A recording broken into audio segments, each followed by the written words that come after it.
اسلامي ملک کې نن زنانو د سر نه لوپټې راښکته کړې په اوږو یې واچولې. نن انګریز نن یهود او نصارا په بار ملکونو کې پوزیشن وکړي زمان و جوان دلته په سبا هغه ډیزاین کړی.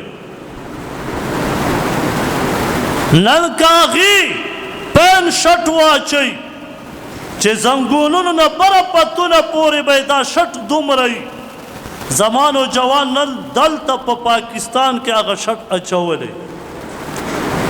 کاغي شټ د هغه زنګون سره اوشلی او لور شټې تر ګیټو پورې ښکتی.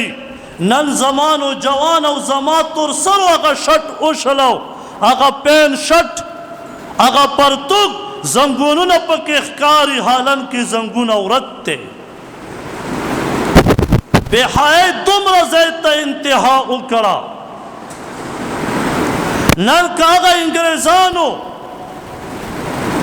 لوپټې لړه کړې نن زما په ملک په اسلامي ملک کې نن زنانو د سر نه لوپټې راښکته کړې په اوږو یې واچولې.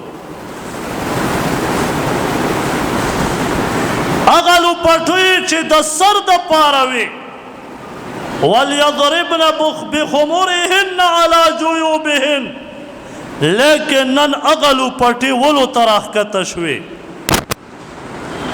او سمو د باد به وګورې چې دغه لوپټې دا به د بکس دپاره جوړې شي تالې به پسې واچولی شي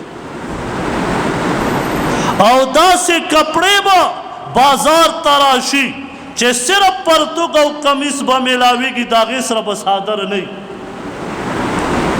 نن هغه لباس چې په یورپ کې استعمالېدو چې هغې سره به خپل صادر نه راځي نن هغه د مسلمان په ملک کې خرڅېږي. دغه بېحیایي کوم ځای ته لاړه؟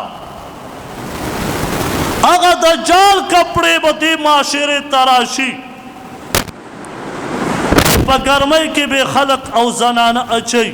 نن ما او تا په خپلو سترګو ولیدې چې هغه کپړې نن د مسلمان په معاشره کې استعمالېږي. کافر نن هغه کمیس زنګون نه زنانو تپاره بره کمیس جوړ کا چې لمنې د زنګون نه ښکته نه وي هغه کافر 15 کاله استعمال کا. نن زما او ستا ملک ته راواستولې نن زما او تا تورسرې اچوي که نه اچوي. حالن کې لباس به دومره وي چې دا د زنګونونو نه ښکته وي د زنانو او زنګانونو نه ښکته سره سره یو لیش دو لیش دی دا لور کمیس اوږدي دغې ته ویلی کېږي لباس. نن لباس کم ځای ته راغی؟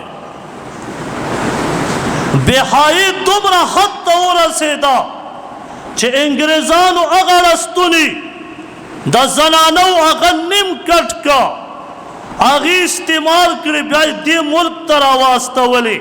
نن زما او ستا د تورسرو د کمیس رستوني نه وي. دا چا وکړه؟ دا هغه یورپ وکړه دلته یې بېحیایي عام کړه.